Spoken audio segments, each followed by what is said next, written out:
Hey 365ers, Robbie Clark, functional dietitian here. Welcome to Tune Up Tuesday. For this one, when I posted about getting some feedback from you and to what topics interested you, there were a couple of things coming back about intuitive eating. So that is what my video is going to be on today. Now, this is a term you've probably heard of before. It's been used quite a bit. And basically, intuitive eating is the philosophy of eating that makes you the expert of your body, your hunger cues and signals. And it's basically an eating style that promotes a healthy attitude towards food and also towards body image. Now, essentially, it's the opposite of a traditional diet where you might be having to follow specific guidelines that a lot of people find restricting, and then also certain foods that you should probably be avoiding and what foods you can eat, but also when to eat.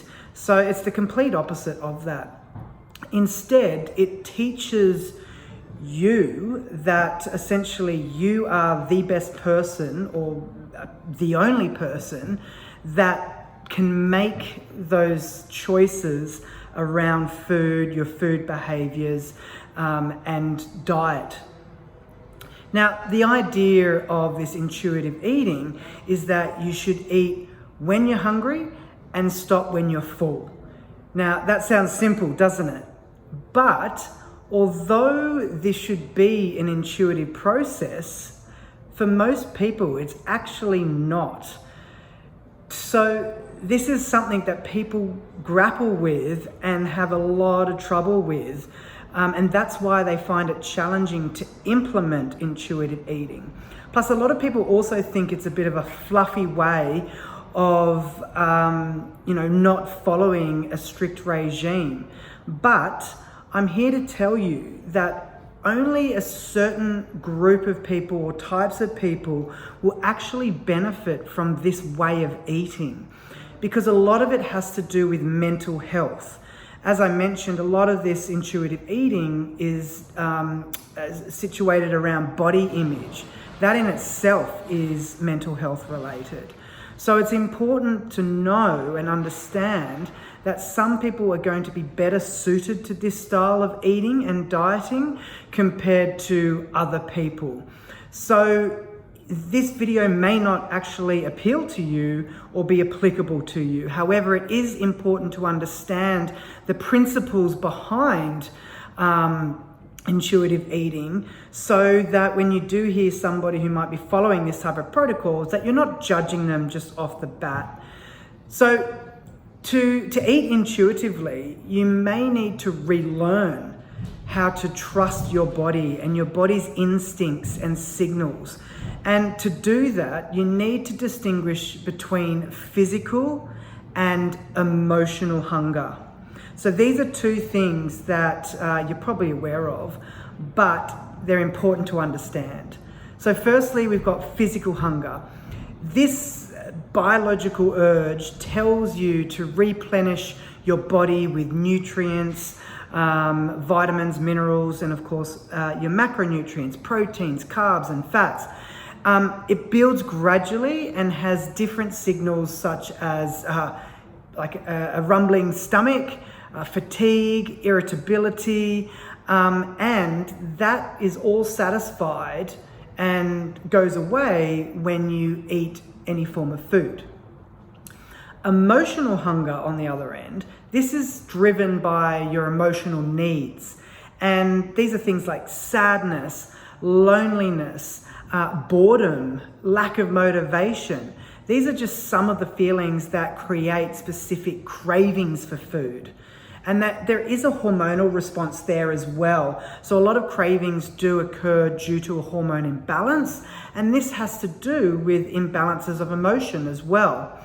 The foods that are consumed with the emotional hunger are often comfort foods. So things that are personal to you that you know are going to really improve your mood or your mental health. Eating these foods then causes typically guilt and also some hatred as well. So therefore, that's where the mental health side comes in things. Now, there are 10 principles that intuitive eating stands by, and this is essentially the principles that people need to understand and to follow to implement the strategies in the best possible way. So we're going to go through those 10 principles so you get a better understanding of this. First, number one, is you have to be able to reject the diet mentality. And this is basically the idea that there's a diet out there that is going to work for you specifically. So intuitive eating is essentially the anti-diet. And it's hard because a lot of people do their research, they read things, they hear things, and they trial things, but it may not work for them. So that's why we say ditch the diets and focus on you being a ruler of what's best for you. Number two is honor your hunger. Hunger is not your enemy. You need to be able to respond to your early signs of hunger, and this is achieved by feeding and nourishing your body. If you let yourself get excessively hungry, then later on you are more likely to overeat, and then that leads to obviously weight gain and then more imbalances with mood. Third principle is you need to be able to make peace with food. So if you have some connotations that might be negative towards certain foods, or even certain biases around foods that you have heard, of maybe foods that you should or you shouldn't eat, you need to get rid of them completely. So you need to be able to have a good relationship with all foods, and then have an understanding as to when to include them throughout your lifestyle. Number four is challenge the food police. Now, food is definitely should not be categorized as good or bad, and you are not good or bad for what you eat or you don't eat. So challenge any thoughts, negative particularly, that come into your mind that tell you otherwise.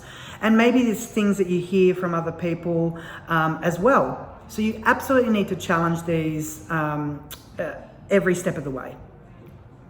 Number five is respect your fullness. Now, this is a challenging one at the best of times because a lot of us overlook fullness and that we just keep eating and overeating, and then we usually feel sick. But just as your body tells you when it's hungry, it also tells us when it's full. And this is a hormonal response. So with the hormones ghrelin to tell us when we're hungry, and then leptin to tell our brain when it's full. So we need to be listening for the signals of being content or comfortably full. When you feel that you have had enough, stop. Number six is discover the satisfaction factor. Now, you basically, around this principle, you need to make your eating experience enjoyable. If it's not enjoyable, then you're not going to continue with this type of lifestyle. Have a meal that tastes good to you. Sit down, enjoy it. Feel all the textures in your mouth, enjoy the flavors, and be content with that particular meal. When you make eating a pleasurable experience, you may find that it takes less food to actually satisfy you.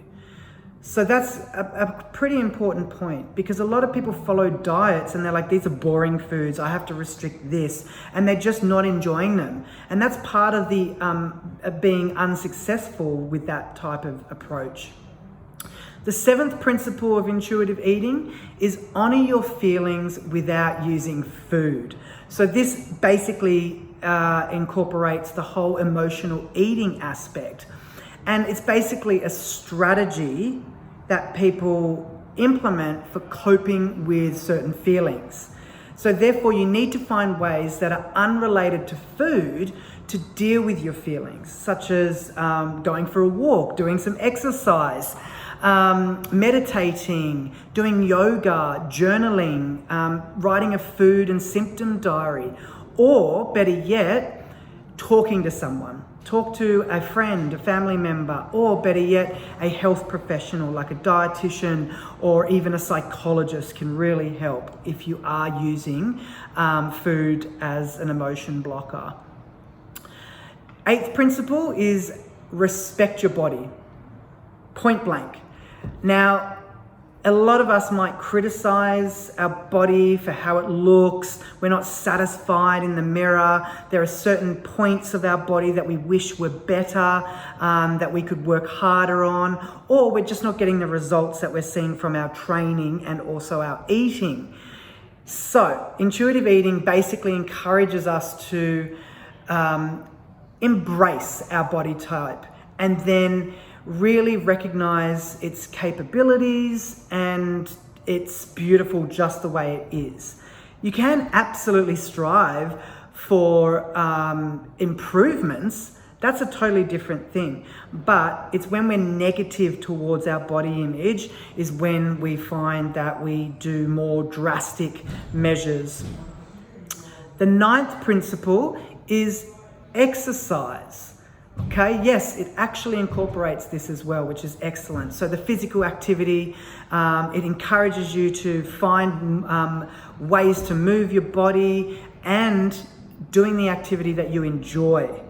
So don't just do a particular activity because either your trainer's told you to do it or someone else has told you because it's the best way to lose fat mass. No. You absolutely have to be doing something you enjoy because then it's going to be more sustainable and you'll continue doing it into the long term. Then on top of that, the exercise is going to make you feel more energized, make you feel more strong and more alive, more capable and more confident. Finally, the 10th principle of intuitive eating is honor your health. Now, the food you eat should taste good and make you feel good. And remember that it's your overall food patterns that shape your health. One meal or snack isn't going to make or break your health, and that you shouldn't feel guilty for consuming these things, as long as you're choosing good, healthy, whole foods. It's going to assist with your overall nutrition and overall mental health as well. So I hope this video has given you a bit of an insight into intuitive eating. If you have any questions, please don't hesitate to post or comment below and I'll get back to you.